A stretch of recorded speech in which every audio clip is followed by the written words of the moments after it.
For a long time, I believed that being loved meant learning how to shrink. Not all at once, not dramatically, but slowly. So slowly that I didn't even notice it happening. I was the kind of person who apologized before speaking. Sorry, this might sound stupid. Sorry, I'm probably overreacting. Sorry, it's not a big deal. Those words became my reflex, my armor, my confession. And the strangest part was this. I truly believed that meant I was emotionally mature. I thought taking responsibility, even for things I didn't fully understand, made me a good partner, a good person, someone easy to love. That's how it started. When people ask me now what the first sign was, I struggle to answer. Because there was no single moment, no explosion, no cruelty that left bruises you could point to and say, there, that's when everything changed. It was quieter than that. It was in the way conversations always circled back to me, the way discomfort somehow became my fault, the way I was always the one explaining myself, adjusting my tone, softening my words. At first, it felt normal. After all, I had grown up believing that harmony required sacrifice, and that someone had to be the one who bent first. So I did. I remember one night clearly, not because something terrible happened, but because nothing did. We were sitting on opposite ends of the couch. The TV was on, but neither of us was really watching. I had mentioned something small, something harmless, a comment about feeling distant lately. The room changed instantly, not with anger, not with shouting, just tension. A long pause, a sigh, then the words I would come to know by heart. You're reading too much into it. Why do you always do this? I didn't say that. You misunderstood. You're being sensitive again. Again. That word echoed in my head. I tried to explain. I really did. I spoke carefully, choosing each sentence like it might shatter if I held it too tightly. But the more I talked, the more confused I became, because somehow, by the end of the conversation, I was the one saying, I'm sorry. Sorry for bringing it up. Sorry for ruining the mood. Sorry for making something out of nothing. And they accepted the apology easily. That should have scared me. It didn't. Over time, I stopped bringing things up at all. I told myself it was growth, that I was learning which battles weren't worth fighting, that love meant patience. What I didn't realize was that I wasn't choosing peace. I was choosing silence. I began monitoring myself constantly. Before speaking, I'd ask, is this reasonable? Or is this just me again? Before reacting, I'd think, am I allowed to feel this way? I replayed conversations in my head, searching for the moment I must have crossed a line, because there always had to be one. Did I use the wrong tone? Did I choose the wrong words? Did I ask for too much? Eventually, the questions blended together. The answer was always the same. I'm the problem. Friends noticed changes before I did. They said I was quieter, less sure of myself, always second-guessing. I laughed it off. I'm just working on myself, I told them. I know I can be difficult sometimes. I said it so confidently that I almost believed it. Almost. The truth is, I worked harder on myself than I ever had in my life. I read articles about communication. I listened to podcasts about emotional intelligence. I Googled phrases like how to stop being too sensitive at 2 a.m. Every resource seemed to agree on one thing. If something keeps going wrong, look inward. So I did, relentlessly. But no matter how carefully I adjusted myself, something never quite felt right. There was a heaviness I couldn't name, a tightness in my chest during arguments, even calm ones, a sense that I was always one step behind, trying to catch up to rules I was never clearly given. I started apologizing preemptively. I'm sorry if this sounds wrong. I don't mean to cause problems. I'm probably imagining this. Those apologies were rarely questioned. They were accepted, encouraged even. And that scared me, though I didn't know why yet. Sometimes, late at night, when everything was quiet and there was no one left to perform for, a thought would slip in uninvited. Why am I always the one who feels guilty? I pushed it away quickly, because questioning that meant questioning everything, and I wasn't ready for that. Not yet. Looking back now, I can see how carefully the foundation was laid. how I learned to doubt my own instincts, how I learned to translate discomfort into self-blame, how I learned to apologize, not for what I did, but for who I was. At the time, I thought this was love. I thought this was growth. I thought this was me becoming better. I had no idea it was the beginning of losing myself. And I definitely didn't know that one day, a single truth, quiet, undeniable, and terrifying, would break everything open. But that night, sitting on the couch, swallowing my words, whispering another apology, that was the first lesson. I just didn't understand it yet. Looking back now, the signs were everywhere, but at the time, I couldn't see them. If I had to summarize every disagreement we ever had, it would sound almost boring. No screaming, no slammed doors, no dramatic ultimatums, just a slow, predictable ending. Me apologizing. At first, I didn't even notice the pattern.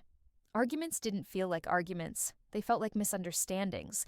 Conversations that simply went wrong. I'd bring something up, carefully, with good intentions, and somehow it would twist into something else entirely. Something about me. I'd say, I felt ignored when you didn't answer my message. They'd respond, I was busy. Why are you always assuming the worst? And suddenly I wasn't talking about feeling ignored anymore. I was defending my character. I'm not assuming anything, I'd say quickly. I just meant, but it was already happening. The shift, the moment where the focus moved away from what I felt and locked onto how I expressed it. My tone, my timing, my wording, my intentions, everything except the actual issue. I learned very early that clarity didn't help. Explaining myself didn't help. In fact, the more carefully I tried to communicate, the worse it seemed to get. You're overanalyzing. You always turn things into a problem. Why can't you just let things go? Those sentences landed softly, but they stayed. They taught me something important. If I wanted peace, I needed to stop asking for understanding. Every disagreement followed the same rhythm. I'd raise a concern. They'd deny any wrongdoing. They'd point out my flaws. I'd scramble to clarify. And eventually, I'd give up. Not because I was convinced, but because I was exhausted. There's a special kind of tiredness that comes from constantly explaining your reality to someone who refuses to acknowledge it. And I was very, very tired. Sometimes I'd notice it halfway through, that sinking feeling in my stomach. This is happening again. I'd tell myself to stay calm, to stay rational, to choose my words carefully. Maybe if I said it just right this time, it would be different. It never was. By the end, my voice would be softer, my shoulders heavier. I didn't mean it like that. I shouldn't have brought it up. I'm sorry. And just like that, the tension would disappear. They'd relax. The room would feel lighter. The conversation would be over. It worked. That scared me more than anything, because what I was learning, without realizing it, was that my discomfort was the price of peace. And I was paying it every time. I started keeping mental notes. Not consciously, not deliberately, but my body remembered. Which topics caused problems? Which feelings were too much? Which moments were safer to stay silent? I became an expert at predicting reactions. If I hesitated before speaking, it wasn't uncertainty. It was calculation. Is this worth it? Most of the time, the answer was no. I told myself I was being understanding, that relationships require compromise, that no one is perfect, that I needed to work on my communication. After all, they weren't yelling, they weren't cruel, they weren't mean, they just always seemed right. And I always seemed wrong. There were moments when something inside me resisted. A quiet, stubborn voice that whispered, "This doesn't feel fair."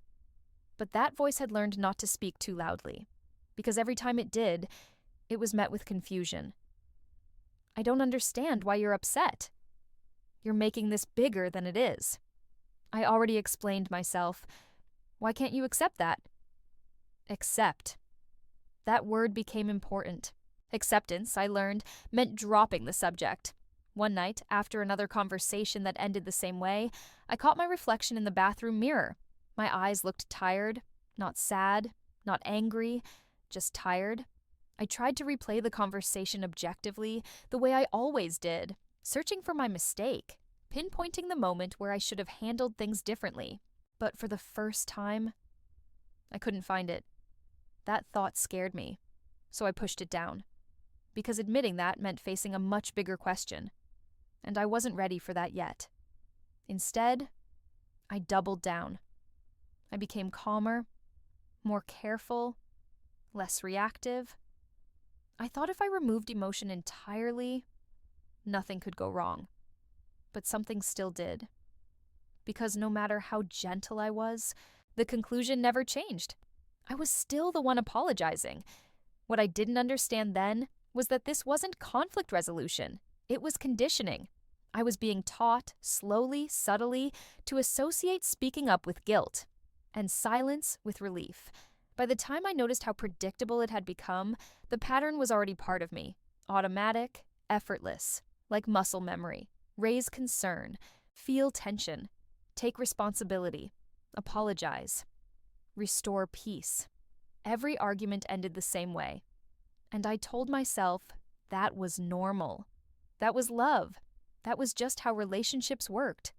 I didn't realize yet that the problem wasn't how we argued. It was that there was never room for me to be right. Once I accepted that every problem somehow led back to me, the solution felt obvious. I needed to change. Not them, not the relationship, not the dynamic, just me.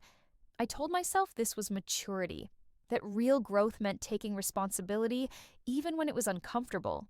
Especially when it was uncomfortable, I convinced myself that if I could just become more self-aware, more emotionally intelligent, more balanced, everything would finally fall into place. So I went to work. On myself. Relentlessly. It started small. I read articles late at night, my phone glowing softly in the dark. Titles like How to Communicate Without Triggering Conflict and Why You Might Be Too Sensitive followed me everywhere. Each sentence felt like a quiet accusation. You interrupt too much. You expect too much reassurance. You personalize neutral behavior. I highlighted passages, took mental notes, promised myself I'd do better next time, and there was always a next time. I practiced conversations in my head before they ever happened. If I needed to bring something up, I rehearsed it like a performance, removing any word that might sound emotional, softening every sentence until it barely resembled what I actually felt. I'm not upset. I just wanted to check in. This isn't a big deal. I just wanted to mention it. I could be wrong, but I learned how to disappear inside my own sentences. I even tried therapy. Not because anyone suggested it, but because I was convinced something was fundamentally wrong with me. I walked into that first session with a list of flaws already prepared. I overthink. I get anxious. I take things too personally. The therapist listened quietly, asked questions, took notes, and every time she asked about the relationship, I framed it the same way. They're patient. They put up with a lot. I know I can be difficult. I didn't realize I was defending someone who wasn't even in the room. Outside of therapy, I worked harder to be agreeable. I laughed things off. I dismissed my own discomfort. I stopped correcting things that bothered me. If something hurt, I told myself it wasn't intentional. If something felt unfair, I told myself I was being dramatic. I became very good at minimizing myself. There were moments, brief, unsettling moments, when I noticed how one-sided my effort had become. I was reading the books, listening to the podcasts, practicing self-regulation. They weren't doing any of that. But I explained it away. Everyone grows at their own pace. Maybe I'm just more self-reflective. Maybe this is my work to do. So, I did the work. Alone. The strange thing was, the more I tried to fix myself, the more invisible I felt. I wasn't happier. I wasn't calmer. I was just quieter. I stopped sharing things that excited me. Stopped talking about ideas that might lead to disagreement. Stopped asking for reassurance altogether. Because even wanting reassurance felt like a flaw now. Sometimes, in the middle of the night, I'd lie awake replaying conversations. Not the arguments, Those were easy. It was the neutral moments that confused me. Why did I feel uneasy even when nothing was wrong? Why did I feel tense during silence? Why did I feel relief when I was alone? Those questions scared me. So I buried them under productivity and self-improvement. People around me praised the change. You seem calmer. You've really matured. You're so understanding. I smiled and thanked them, because on the outside it looked like growth. On the inside it felt like erosion. One afternoon, I caught myself editing a message for almost 20 minutes. A simple text, a basic thought. I reread it again and again, searching for anything that could be misunderstood, anything that could lead to tension. When I finally sent it, my hands were shaking. That's when a thought surfaced, soft but undeniable. Why am I afraid to say something so small? I didn't like that question, so I answered it the only way I knew how. Because I need to work on myself more. I believed self-improvement was the cure, that if I just tried harder, loved better, reacted less, the discomfort would disappear. What I didn't understand yet was this. I wasn't healing. I was adapting to a situation where my needs were inconvenient, my feelings were negotiable, and my voice was optional. By the time I realized how far I'd gone, I barely recognized myself. I had become calmer, yes, but not because I was at peace, because I had learned how not to feel. And somewhere deep inside, a quiet part of me was still waiting for the day I'd finally ask the question I kept avoiding. What if I'm not the one who needs fixing? I was working so hard to become better. I didn't notice I was disappearing. If everything had been bad, I would have left. That's the part people don't understand. If there had been constant cruelty, obvious neglect, or clear hatred, the decision would have been simple. Painful, but simple. But that wasn't the reality. Because they loved me. At least, that's what they said. And sometimes it really felt like it. There were good days, warm ones, days when they were attentive, gentle, even affectionate, days when they listened without interrupting, when they held my hand a little longer, when they looked at me like I mattered. Those moments erased doubts I didn't want to have. I'd think, see? I was wrong. I always overthink. And just like that, the uneasiness would fade into the background again. They knew exactly when to show up. After a disagreement, after I pulled away, after I went quiet for too long. They'd notice the distance and close it just enough. A kind message, a thoughtful gesture, a soft apology, never for the core issue, but for how I felt. I'm sorry you felt hurt. I didn't mean for you to take it that way. I hate that you think I don't care. It sounded like accountability. It felt like relief. I clung to those moments. They became proof that the relationship was healthy, that the problem wasn't as serious as it sometimes felt, that love was still there. Because how could someone be hurting me if they clearly cared? That question kept me stuck for a long time. When things were good, they were really good. We laughed. We shared memories. We planned the future. In those moments, I saw the version of them I had fallen in love with, the version that felt safe, the version that made me feel chosen. And I told myself that version was the real one. Everything else was just stress, miscommunication, life getting in the way. But the good moments came with conditions.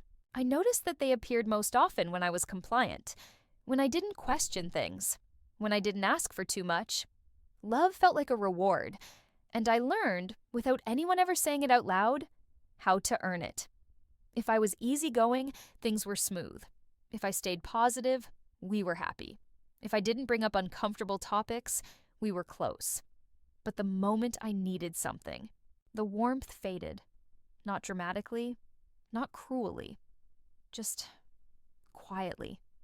And that quiet felt worse than anger.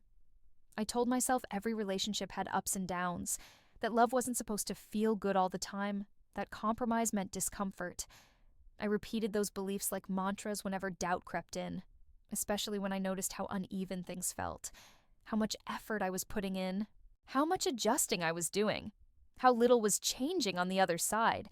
Sometimes, during the good moments, a strange sadness would wash over me.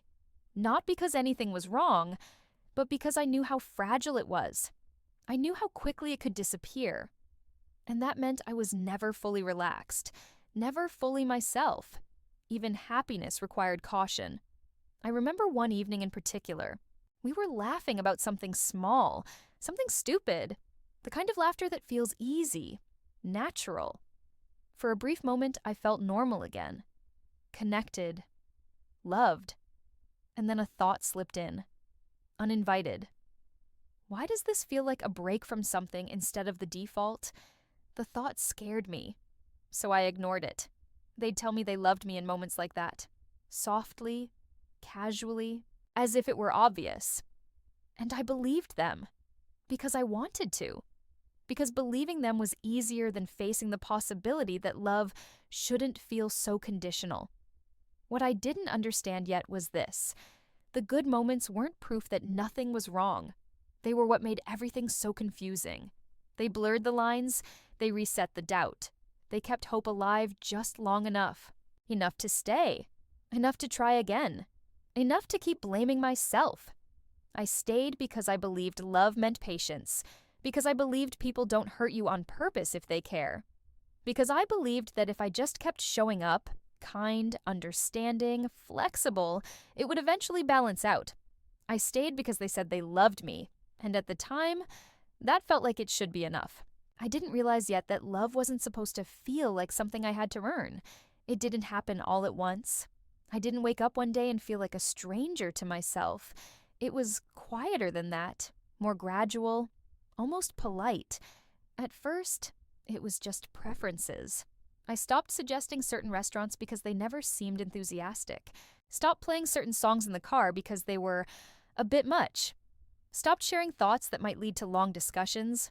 None of it felt dramatic. It felt practical. Like I was learning how to coexist. Then it became habits. I changed the way I spoke, softer, more neutral. Changed the way I reacted, less expressive, more contained. Changed the way I laughed, quieter, shorter, safer. I didn't notice I was doing it. I just noticed that things went more smoothly when I did. People used to describe me as passionate. I used to have strong opinions, loud laughter, big reactions. I cared deeply about things, and I wasn't afraid to show it. Somewhere along the way, that became something I needed to manage, control, tone down, because intensity had started to feel like a liability. I stopped recognizing my own reactions. Moments that should have made me happy felt dull. Moments that should have made me angry felt confusing. Instead of feeling, I evaluated. Is this an appropriate response? Am I allowed to feel this? I had become a spectator in my own emotional life. One afternoon, a friend asked me a simple question. What do you want? Not what I thought was reasonable. Not what I thought would keep the peace. Just what I wanted. I froze. The silence stretched. And for the first time, I realized I didn't know how to answer. I laughed it off. I don't know. I'm easy, I said, but the words felt wrong in my mouth because I wasn't easy. I was empty. I started avoiding mirrors, not because I disliked how I looked, but because something felt off. My expressions seemed unfamiliar. My eyes looked distant, like someone who was always somewhere else. I couldn't remember the last time I felt fully present. Even when I was alone, the tension followed me. I rehearsed conversations that hadn't happened yet, anticipated reactions that might never come, prepared explanations no one had asked for. Silence didn't feel peaceful. It felt like waiting. There were moments, small, painful ones, when I caught glimpses of who I used to be. An old photo, a message from years ago, a memory of how freely I used to speak. Those moments hurt more than the arguments ever did, because they reminded me that something had been lost, and I didn't know how to get it back. I tried to reconnect with myself, tried journaling, tried hobbies I used to love, tried spending time alone, but even then, my thoughts were filtered. Would this bother them? Is this selfish? Am I being dramatic? I couldn't turn it off. One night, I sat on the floor of the shower with the water running, fully clothed. Not crying, just numb. I remember thinking, when did I become like this? And the answer scared me, because I couldn't pinpoint the moment. I had spent so long adjusting, accommodating, minimizing. I had forgotten what it felt like to take up space, to speak without rehearsing, to feel without apologizing, to exist without constantly self-correcting. The worst part wasn't that I was unhappy. It was that I had started to believe this was just who I was now. Quiet, flexible, low maintenance, easy to love. But deep down, something resisted. A small, stubborn part of me that hadn't gone completely silent yet. It whispered questions I didn't want to hear. Why do I feel smaller every day? Why does love require so much erasing? I didn't have answers. But for the first time, I had awareness. And awareness, once it appears, doesn't leave quietly. I didn't realize yet that losing myself was not a side effect of love. It was a warning. The moment that changed everything didn't look important at all. There was no argument, no confession, no dramatic realization, just a sentence. We were talking about something ordinary, the kind of conversation that fills the space between bigger moments. I don't even remember how it started, only how it ended. I said something simple, honest, unfiltered, not emotional, not confrontational, just true. And without hesitation, they laughed. Not a loud laugh, not cruel, a quick dismissive one. Then they said, "That never happened." The room went quiet, not because of tension, but because something inside me froze. I knew it had happened. I remembered it clearly. The time, the place, the words. But they said it so confidently, so casually, as if the idea itself was ridiculous. Normally, I would have backtracked. I might be remembering it wrong. Maybe I misunderstood. I'm probably mixing things up. That was my instinct, my training. But this time, something stopped me. A small pause, a crack. I didn't argue. I didn't raise my voice. I just said, I remember it differently. That was all. The reaction was immediate. They sighed. "You always do this," they said. "You hold on to things that aren't real. You make stories in your head." Stories? The word landed hard, because suddenly it wasn't about a disagreement. It was about my perception of reality. I felt the familiar pull to apologize, to smooth it over, to doubt myself, to let it go. But the crack had already formed, and through it, a question slipped in. Why is my memory always wrong, and theirs never is? That night, I couldn't sleep. I replayed the conversation over and over, not to find my mistake, but to confirm my memory. I remembered the tone, the context, the exact words. I knew what I had experienced, and for the first time in a long while, I trusted myself. Just a little. I started noticing things, small things. How often my version of events was dismissed. How quickly my feelings were reframed. How confidently my reality was rewritten. It had happened before, many times. I just hadn't seen it. The realization didn't feel empowering. It felt terrifying. Because if I was right about this, then I was wrong about something much bigger. I tested it. Carefully. The next time something didn't sit right, I didn't apologize immediately. I didn't over-explain. I simply stated what I felt. And waited. The silence that followed was uncomfortable. Heavy. Not because I had done something wrong, but because I hadn't done what was expected. "You're being difficult," they finally said. "I don't know why you can't just drop it." There it was again. The pattern. Only now. I could see it. I felt two emotions at once. Fear, because seeing it meant I couldn't unsee it. And relief, because maybe I wasn't broken after all. That single moment didn't give me answers. It didn't fix anything. But it did something far more dangerous.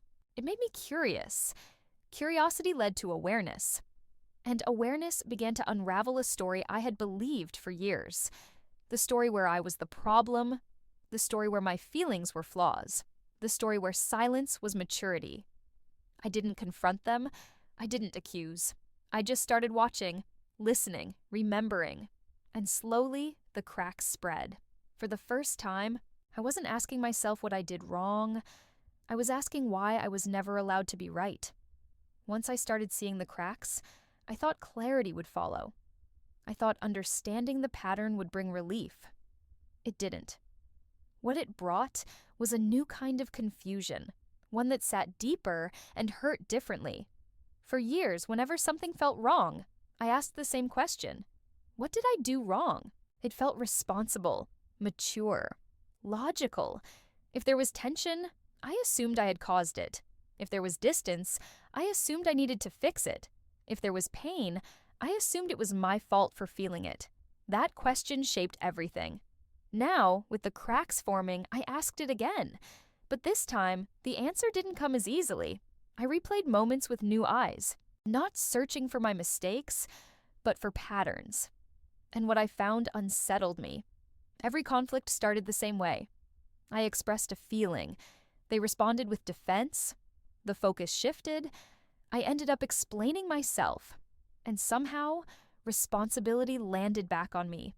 Always. I realized I had been interrogating myself while never questioning the dynamic. I examined my tone, my words, my intentions. But I had never stopped to ask why there was no room for my experience. That question felt dangerous. So I avoided it. Instead, I kept asking the familiar one. What did I do wrong? Because if the problem was me, the solution was simple. Change. But if the problem wasn't me, then everything became complicated. I noticed how often they used certain phrases. I already explained myself. You're misremembering. You're taking this the wrong way. You always do this. Those words weren't explanations. They were endings, conversation stoppers, and I had been accepting them without question, because questioning them felt like questioning the relationship itself. One evening, during another calm, quiet disagreement, I caught myself mid-thought. Instead of planning my apology, I wondered something else. Why am I the only one trying to understand? The question startled me, because I didn't have an answer. I paid attention to how curiosity flowed in our conversations. I was curious about their feelings, their needs, their perspective. They were certain about mine. They told me what I felt, what I meant, why I reacted the way I did. There was no curiosity there, only conclusions. I started asking different questions, not out loud, internally. Why does accountability only move in one direction? Why does conflict always require my self-erasure? Why does expressing myself feel like a violation? Those questions didn't make me feel better. They made me feel awake. I remembered something a friend once said, years ago. You always assume you're the problem. I'd laughed it off at the time. Now, it echoed differently. The truth was uncomfortable. I hadn't been asking the wrong question because I was incapable. I'd been asking it because it kept me safe. If I blamed myself, I didn't have to confront anyone else. I didn't have to risk conflict, or disappointment, or loss. But safety came at a cost. Every time I chose self-blame, I abandoned myself a little more. Every time I asked what I did wrong, I avoided asking what I deserved. The shift was subtle, but irreversible. The question changed. Not all at once, not confidently, but quietly. Why does this always end with me apologizing? I didn't say it. I just let it sit. And the longer it sat, the heavier everything felt. Because once you stop assuming you're the problem, you start noticing how much you've been carrying alone. The problem wasn't that I was too sensitive. It was that I was asking the wrong question the entire time. Once the question changed, everything else did too. I didn't confront them. I didn't explain my realization. I didn't demand answers. I just stopped filling the silence. And that's when I noticed how loud it really was. Before, silence had been my responsibility. If things felt awkward, I fixed it. If tension lingered, I smoothed it over. If conversations stalled, I revived them. Now, I didn't. I waited. The change was subtle, but immediate. Conversations felt heavier. Pauses stretched longer. The air between us grew thick with things unsaid. Not because I was being distant, but because I wasn't compensating anymore. I spoke less, but more honestly. If something bothered me, I stated it calmly and stopped. No rehearsed explanations, no emotional cushioning, just the truth. And then silence. That silence was uncomfortable for both of us, but only one of us seemed unsettled by it. They filled it with impatience. Sighs, short answers, dismissive comments. You're being quiet. What's your problem now? If you have something to say, just say it. I did have something to say. I just wasn't saying it the way they expected. I noticed how quickly they grew uneasy without my reassurance, without my apologies, without my explanations, without my emotional labor. It was like removing a support beam and watching the structure strain. The more I held my ground, the colder things became. Not cruel, just distant.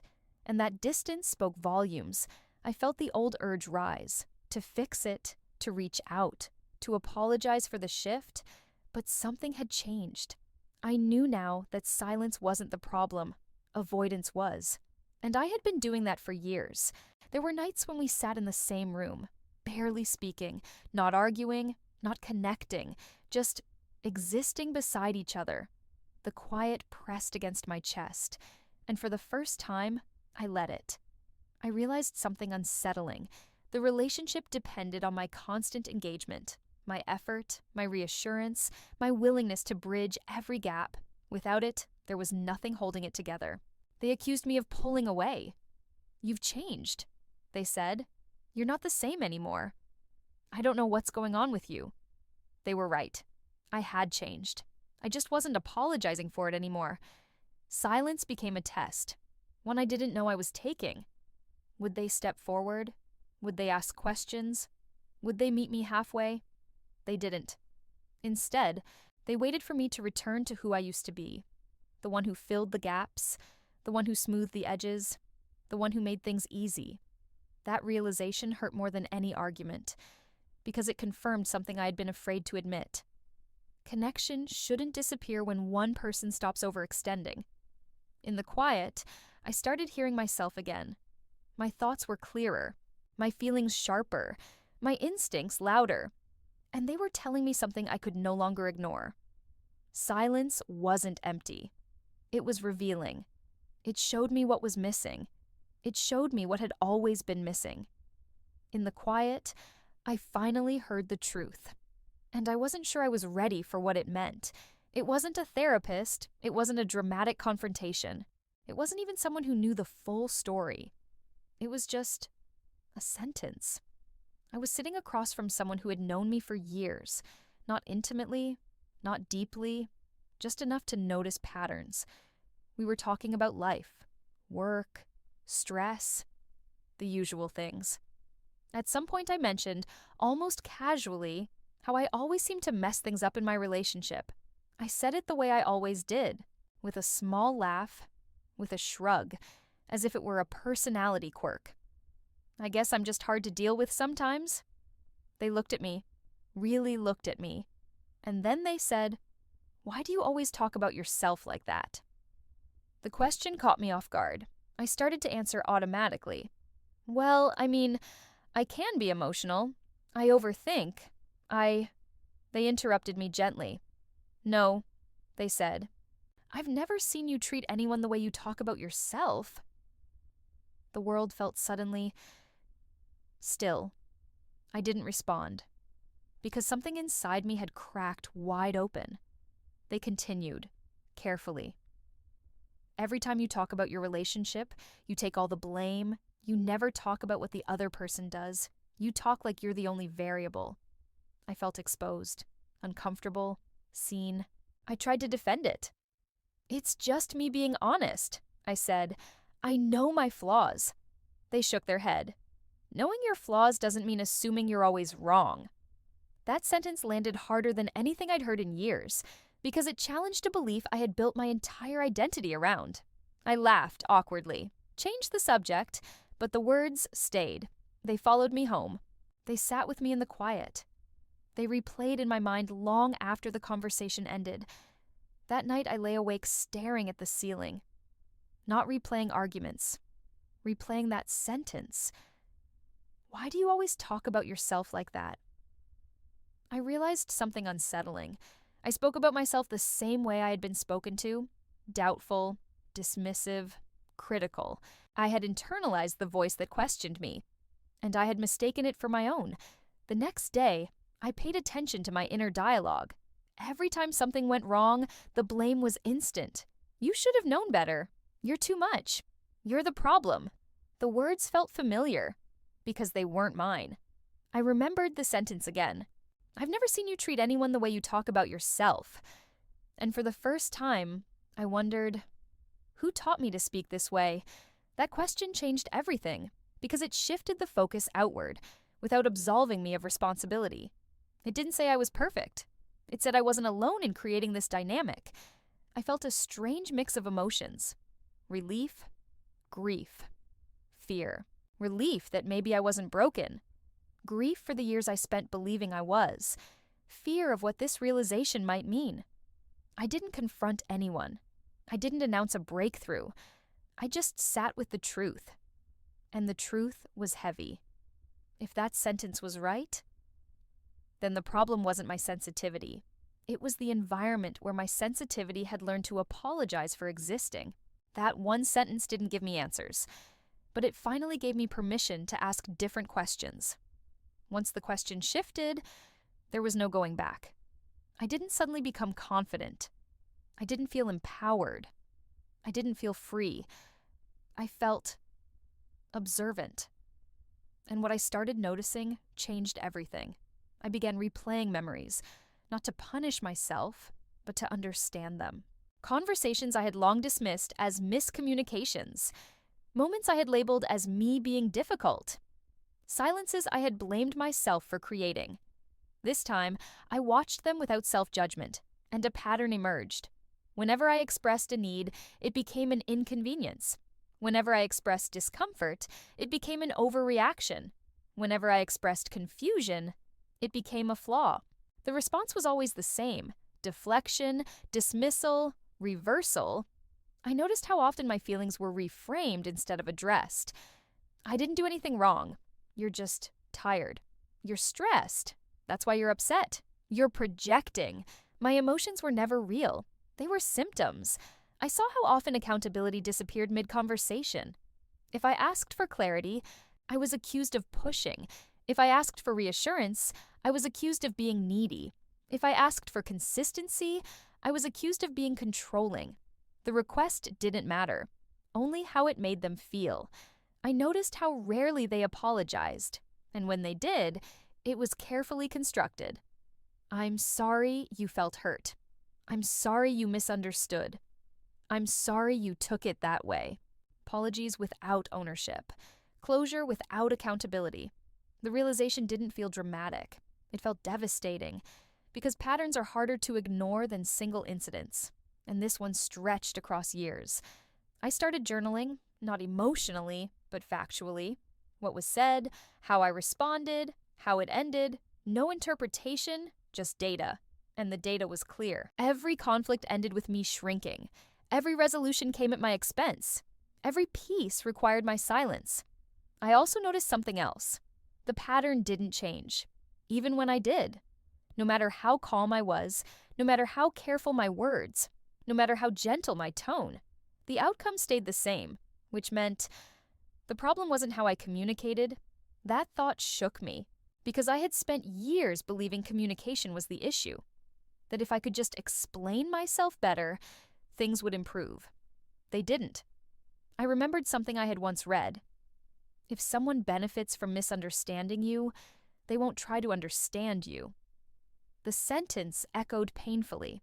I realized how much effort I had invested in being understood by someone who never truly tried to understand me, and how little effort they had invested in understanding me at all. Seeing the pattern didn't make things easier. It made them heavier, because awareness comes with responsibility, and I was starting to realize that staying silent now wasn't kindness. It was compliance. I still didn't know what to do. I just knew I couldn't go back to not seeing it. The story I had told myself, that I was the problem, was falling apart. And underneath it was something far more unsettling.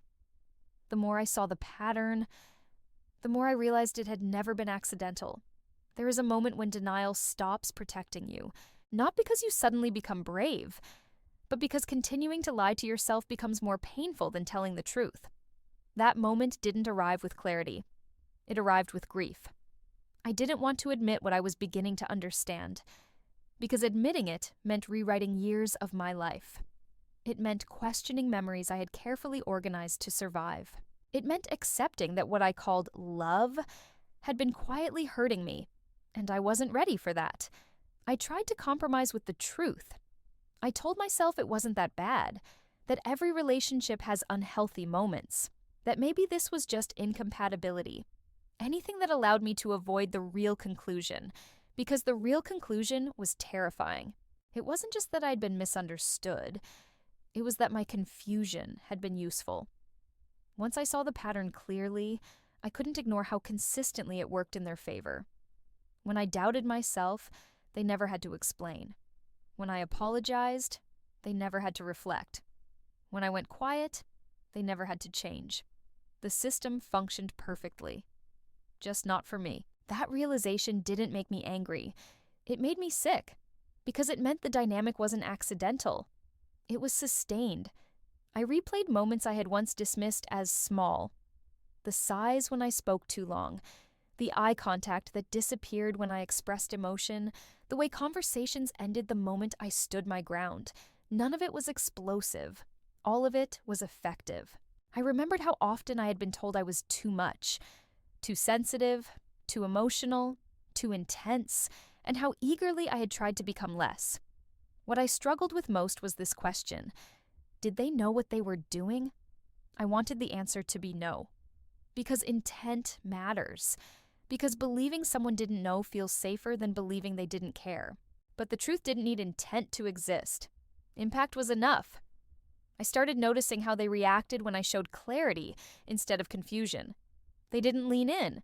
They didn't ask questions. They didn't try to understand. They withdrew. They became cold, impatient, dismissive, as if my awareness was a threat. That's when it hit me. My self-doubt had been the glue holding everything together. I thought back to all the times I tried to fix things, how I softened my language, lowered my expectations, reduced my needs.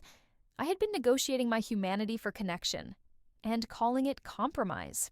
There is a particular kind of pain that comes with realizing you've been loyal to someone who was never loyal to your reality. It's not sharp, it's hollow. I grieved versions of myself, the one who trusted easily, the one who believed effort was always met with effort, the one who thought love meant endurance. I grieved the time, the energy, the self-respect, the voice. And then came the hardest truth of all. I had been participating, not because I was weak, but because I was hopeful. Hope had kept me explaining. Hope had kept me apologizing. Hope had kept me believing that if I just tried harder, things would balance out. Hope had convinced me that shrinking was temporary, that one day I'd be safe enough to be myself again. But safety never came. Only adjustment. I realized something else. Something that made my chest tighten. I wasn't afraid of losing them. I was afraid of losing the story. The story where love conquers all. The story where patience is rewarded. The story where endurance proves worth. Letting go of that story felt like failure. But staying meant something worse. It meant continuing to betray myself. The truth I was afraid to admit wasn't just about them. It was about me. I had been choosing familiarity over truth, comfort over clarity, hope over honesty. One night, sitting alone in the quiet, I asked myself a question I had avoided for years. If nothing changes, can I live like this? The answer came quickly. No. That answer didn't give me a plan. It didn't give me courage, but it gave me honesty. And honesty, once spoken, even internally, changes everything. I didn't know how things would end. I just knew I couldn't keep ending myself to keep the peace. Admitting the truth didn't set me free, but it made staying impossible. Freedom didn't arrive loudly. There was no dramatic goodbye, no final argument that wrapped everything up neatly, no moment where I suddenly felt strong and certain. What came instead was something quieter: clarity. Once I admitted the truth, I stopped trying to negotiate with it. I didn't rush to explain myself. I didn't demand understanding. I didn't try to make anyone see what I now saw so clearly. I just stopped participating in my own erasure. The first thing I let go of was explaining. I didn't justify my feelings anymore. Didn't soften my words to make them easier to accept. Didn't apologize for having needs. Not out of anger, out of exhaustion. The change was noticeable. Without my constant self-doubt to lean on, the dynamic faltered. There were more silences, more frustration, more attempts to pull me back into the old roles. "You're being distant. You've changed. I don't know why you're acting like this." I listened, but I didn't rush to fix it. For the first time, I let their discomfort exist without making it my responsibility. And that told me everything I needed to know. Leaving didn't feel like empowerment. It felt like grief. I mourned the version of love I had believed in, the future I had imagined, the person I thought I needed to become to deserve it. But grief, unlike guilt, was honest. I expected to feel empty. Instead, I felt space. Space to think without second-guessing. Space to feel without filtering. Space to exist without constantly adjusting. The silence I once feared became peaceful.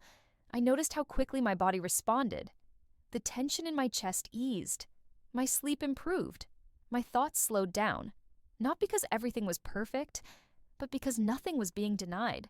I began reconnecting with myself in small ways, speaking without rehearsing, laughing without monitoring the volume, feeling emotions without immediately judging them.